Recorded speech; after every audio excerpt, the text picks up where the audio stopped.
Hello guys and welcome back to TechTube, and in this video I am going to show you how can you add anime to your watch list in Crunchyroll. So without any further ado, let's dive right into this exciting video.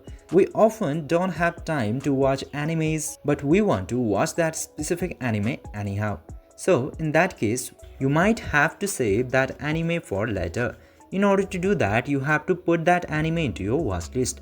So in order to do that, first of all, you have to open your Crunchyroll application, and into there, just simply find the anime. You can use the search tab. For example, I'm searching for One Piece into here.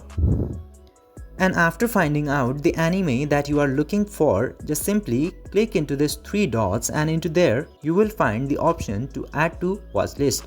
Click into that option and then the anime will be added to the watch list.